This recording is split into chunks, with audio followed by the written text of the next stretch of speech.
bañ a focaliser wu ci accessoire bi. accessoire bi mooy man. man kenn dong laa. li may dund am na ñeneen ñu koy dund. ci yeneen i média ñoo xamante ne soit média bi moo tollatul ci am doole gu mu leen fayee. parce que tey boo gisee waa Excaf di groupe boobu nga xamante ni fii ñu toll nii ñu ngi am ay jafe-jafe ba Canal Plus demandé à ce que ñu liquider ko. foofu 500 et quelques personnes ay pères ak ay mères de famille ñoo nar a ñàkk seen liggéey ci loo xamante ne xëy na ñoom liggéeykat yi du seen coobara. boo gisee ni également am na ñoo xamante ne boo jëlee lu mel ni Soleil am na benn dame bu ñuy wax madame Croquette xaw ma ndax mu ngi seetaan bu ngi seetaan maa ngi koy nuyu. boo xamante ni dafa dem bureau Ticholi ci période Covid bi ñu dàq ko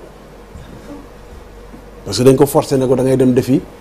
test yow kay boo ñëwee sa bis man sama bureau boo xamante ni ñun ñëpp ñoo ko bokk ñu nekk ci période Covid am ku fa nekk Ticholi mu ma jàpp ni dafa am feebar bi xanaa kay dama naan gardien bi tëjal bunt bi mu tëj ma woo laboratoire nee na ñëw testé ñëpp. parce que même kooku boo xam ne dama testé mu dem testé am ko. bàyyi na ko fa. donc yooyu c'est des cas yu am fii et malheureusement li tax mu metti ba ñu duut ko baaraam duut ci baaraam rek mooy dafay am dans les médias publics xam nga tey bu ñu waxantee dëgg. médias publics yi amuñu question de subsistance ci yoon ñu fa nekk dañuy fay ko weer wu dee seen salaire ak fu mënti toll amuñu problème parce que xaalis bi ci état lay jógee d'ailleurs. boo seetloo man bi ma joxee wóoloo jox ma Synpics sama première sortie ça a été de dire parce que dafa coïncider ak élection législative justement je pense non présidentielle c'était de dire 300 et quelques millions yi ñuy séddale ñetti médias publics yi pour doole leen pour ñu mën a couvrir élection présidentielle bi parce que loi moo leen ko teg ma ne mais loolu c'est de l'argent public war nañ jël lu ñu toll wala lu ko doubler jox ko également médias privés yi parce que mission de service public benn la les règles du CNRA du régulateur s'appliquent également de façon égale à tous les médias durant le truc mission bi ñu am muy mission de service public joxe xibaar yu wóor te wóor jox ko askan wi ndax ñu gindeeku mën a dem tànn mais RTS ak TFM ci yema donc bu ñuy dooleel kële di ko jox ay koppar ci wàllu cadre mission boobu war nañ ko dooleel kii tamit même bu fekkee ni kii privé la donc bref pour dire que fi ñu toll ci réew mi médias publics yi seen problème suñu problème ak médias publics yi li leen nit ñi di gën di xaare mooy des questions d'ordre éditorial des questions d'ordre rédactionnel des questions d'ordre ci yoo xam ne dafa jëm ci offre bi ñu war a am ma jox benn exemple te Sénégal amul ce qu'on appelle des journaux yoo xamante ne ay journaux de région la amul Sénégalais yu bëri ñu ngi Dakar ñu ngi jàng wala ñu ngi Thiès wala ñu ngi Diourbel wala ñu ngi feneen xamuñu lu xew Kédougou xamuñu sax opportunité d'emploi yi fa am tey suñu jeunesse tey un journal comme Le Soleil waroon na am si sama gis-gis bu gàtt waroon na am benn gratuit boo xamante ne tous les mois lay génn ñu koy jagleel xale yi di si def ay offre d'emploi di si def ay opportunité de carrière di si def et cetera mais waruñu rek di imprimer di jaay à moitié li si des bon ñu jaay ko tu caaf bi et cetera donc médias publics yi dañu war a foofu la problème bi war a nekk dans les médias publics naka nañu def tey ba RTS yi nga xamante ne am na RTS 1 2 3 4 5 mu mën a law ci yeneen régions yi man bu ma dëkkee Njaareem bu ma neexee ma jàpp RTS Njaareem Bawol seetaan loo xamante ni sama gox la am foofu lañ waroon toll mais waruñu woon toll ci ne ci ñeenti at dàq naa juróom-ñetti nit Soleil moo tax booy peinture nañ foofu yëpp rouge chaque jour ñu def concert de sifflet parce que dañu dem ba dañuy sonn buñ la tànnee dénk la loo moomul xam nga fii sax am na ko moom un privé mais lee moomoo ko dañ la ko dénk jox la matuwaay yi nga soxla jox la salaire bu ko doy jox la ay moyens financiers doo am retard de salaire doo am dara say débat bi est-ce que dafa war a nekk ci damay xëccoo damay wàcce damay def nii non kii dama koy dàq kii dama koy affecté affectation est-ce que dafa war a nekk sanction société boo xamante ne dafa nekk ci 14 régions yi ma jëlee Mapaté yóbbu ko Mbour jëlee Samba andi ko Saint-Louis loolu est-ce que sanction la war a nekk wala est-ce que dafa war a nekk loo xamante ni c'est parce que Mapaté amal na ma njëriñ Mbour amal na kër gi Mbour njëriñ kër gi ma Demba dina ko amel Saint-Louis moo ma fa gënal donc ñoom laa fa war a yóbbu c'est ça le fond du problème léegi bu fekkee ne médias publics ñoom amuñu problème mu convention collective parce que ça aussi la vérité tey tous les médias publics sont au-delà de la convention loolu tamit loi moo ko wax loi moo ne convention collective mooy le minimum salarial bu fekk mais ça veut pas dire que ñëpp dañuy fayee ko convention collective seen kër gi am na xëy na ñoo xamante ne convention ngeen leen di fay am na ñeneen ñoo xamante ne seen talent ak seen apport ak seen négociation tax na ñu leen di fay lu ëpp convention donc état moo ne loi moo ne bu fekkee ne am na un accord d'entreprise qui est plus avantageux moom la ñuy teg appliqué moo tax médias publics yi amuñu problème convention par contre bu ñu waxante dëgg précarité bu rëy dafa am ci milieu journalistique précarité mooy ak ñàkk goo xamante ne dañ ko organiser dama la jox exemple bu ndaw day gis benn boy bu am bac dugg CESTI wala mu dem ISIC wala mu dem beneen école ISEC journalisme moo ko neex bu ma nee journalisme nag du journalisme rek quoi je parle de toute la chaîne de métier réalisateur la par exemple wala leneen mu génn def 3 ans am 22 ans wala 24 ans son premier contrat CDI boo moytuwul ba bu muy am 35 ans du ko am xam nga lu tax parce que système bi ñëpp xam nañ ko stage nañ koy jox non rémunéré bu paree ñu jox ko stage rémunéré stage ñu duré ko 2 ans ou 3 ans bu paree ñu dimbali ko jox ko prestation bu paree bu amee chance ñu dimbali ko jox ko CDD bu paree ñu doog ko jox CDI donc pendant les 10 années avant ñu ko jox CDD wala CDI amul couverture sociale amul couverture maladie amul cotisation lekk nañ ci moom déjà 10 ans de cotisation à l'IPRES ba pare bu mootul bu ñu ko joxee CDI duñ ko fay sur la base de la convention média du comme entreprise u këriñ wala entreprise u njaay ndox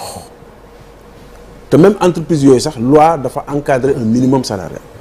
dafa am secteur yoo xamante ne dañu am une convention boo nekkee ci secteur boobu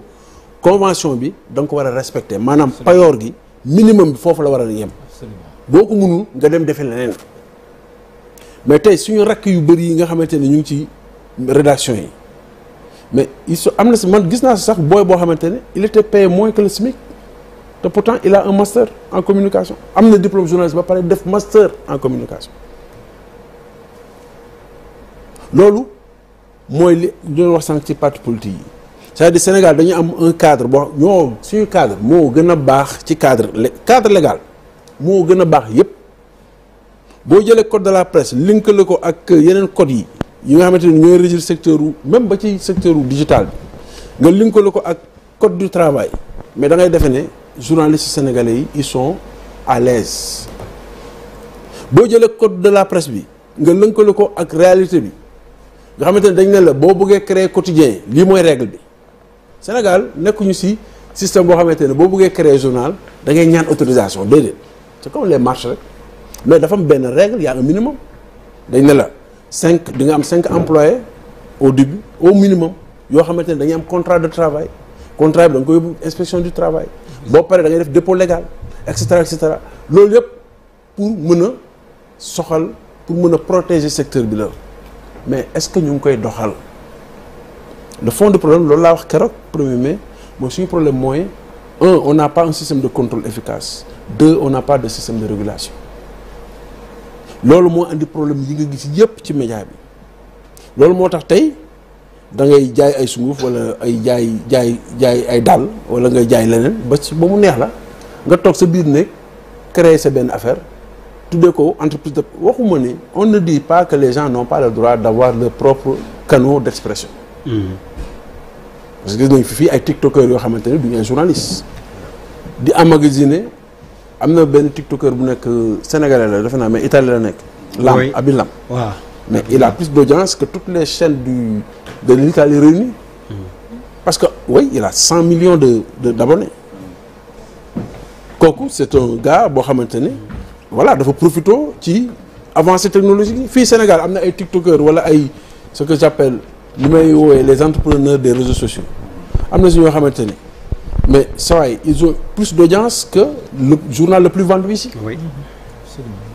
parce que am na seen xarañte la ak seen jamono moo ni toll d'ailleurs tey bu ñu demee ba les plus grandes chaînes du monde aujourd'hui la tendance c'est que les plus grandes chaînes du monde même américaines ont adopté TikTok alors que TikTok c'est chinois. au début bi dañ doon bañ naan non la nga mais ñoom ñëpp ils ont adopté parce que c'est un système c'est une plateforme de diffusion ça leur permet de toucher une partie de leur audience. Bon entre parenthèses il faut dire quand même au Sénégal suñu médias classiques yi entre guillemets ils sont très en retard. Oui. Par rapport à cette transition là. Mais bref li ma bëggoon wax de façon générale mooy xam nga on gouverne par deux manières. am na ñoo xamante ni dañuy gouverner li leen loi jox dinañ ko sëkkandiku. mais xam nañ seen i limites parce qu'ils sont intelligents am nañ benn niveau. mais am na ñoo xamante ne dañuy soxor parce que yow bu fekkee dañ la fal fenn nga ñëw xool li nga njëkk a xool yow journaliste nga c'est vrai mais feneen nga nekkoon mais nga ñëw ci benn bërëb boo xamante ne am na 60 ans d'existence li nga njëkk a xool mooy ñii li ñuy fay ko dafa bëri quoi parce que yow fa nga nekkoon la nga fa ne daaw ko fayeeku te pourtant fi ñu la fal léegi yaa ngi fayeeku ñoo ka fa ëpp salaire yaa ngi koy mën nga ko fay juróomi yoon mais yow xooloo sa juróomi yoon bi de mais yaa ngi xool ne kii du tax un journaliste nan la mën a fayeeku 1 million et quelque un journaliste qui a fait 25 ans de service qui va dans 3 ans à la retraite qui a été chef de service qui a mais am na droit am salaire bu mel noonu. donc ça c'est des war na am lu ko ëpp. mais loolu est-ce que tu vois problème bi foofu la nekk quoi da ngay dàq ay nit da ngay suspendre ay nit da ngay suspendre salaire. après da ngay suspendre salaire parce que je ne suis pas le seul. sauf que bon man sama boss ba léegi c'est dans le circuit. parce que sama avocat demoon na référé ñu ne ko y a pas lieu de référé loolu rek ça nous a pris 1 an. mu dem au fond mais am na si keneen koo xamante ne dañ suspendre salaire mu dem tribunal de Louga foofu le contentieux social est moins volumineux. donc en un temps record il y a une décision de justice nga ne du ma ko appliquer. ñu ne la mais léegi exécution provisoire bi appliqué ko nga ne du ma ko appliquer. c'est pas possible. au point que waa ji dafa obligé def ATD. jaar ci huissier ñu bloqué compte nga doog a libérer une petite somme de moins d'1,5 million. mooy waa ji xañ naa ko salaire am mat na at tribunal dogal na ni naa ko delloo parce que li ma ko xañee jaarul yoon. nee na ma même ba may def appel naa ko joxandi gum nangam. nga ne non waa ji tër naa ko rendi naa ko mais dama koy gën a yeggale parce que il faut ma jaarloo ko ci ginnaaw loolu sax dama ko jox. c'est ça le problème et si ça arrive dans les médias publics qu'est-ce qu'on va faire pour les médias privés qui ont moins de moyens. je ne l'excuse pas mais parfois da ngay gis média privé boo xamante ne malgré il a toute la volonté du monde mais contexte économique bu serré wala yenn kii wala nangam mooy tax mënta def li nga xamante ne mooy waree fa mais média bële moom bokku ci moom dafa am tous les moyens possibles. xam nga ne tey RTS bu ñu demoon ba ne sax kees gi dara ne ko fa état du Sénégal du seetaan RTS ñu bañ leen fay. di leen jox ordre directeur du budget wala xaw ma lan ñu libérer benn somme pour fay leen. pourtant ils font le même travail et ils doivent être d'égale dignité avec les autres. mais suñu réew moo ni tëddee dañu am ay médias yoo xamante ne état moo ko moom mais là aussi c'est un autre problème parce que média d'état ne veut pas dire média du régime. média d'état mooy média boo xamante ni daf certes am na obligation di wane lii institutionnel maanaam am na obligation def de l'information institutionnelle maanaam institution yi li ñuy doxal dafa am obligation moom di ko wane alors que Bouba n'est pas obligé suba bu ñu doon inaugurer par exemple benn pont par exemple bi ñu inauguré pont de Foundiougne Bouba bu ko neexoon ne représentant foofu bon waaye c'est important mais fais-moi juste 2 minutes mais bu dee média d'état bi il est obligé de couvrir ça du point de vue de la loi yaa ngi dégg mais obligation boobu taxawul warul tax nga nekk un média au service d'un clan wala nga nekk un média au service d'un parti. C'est ça.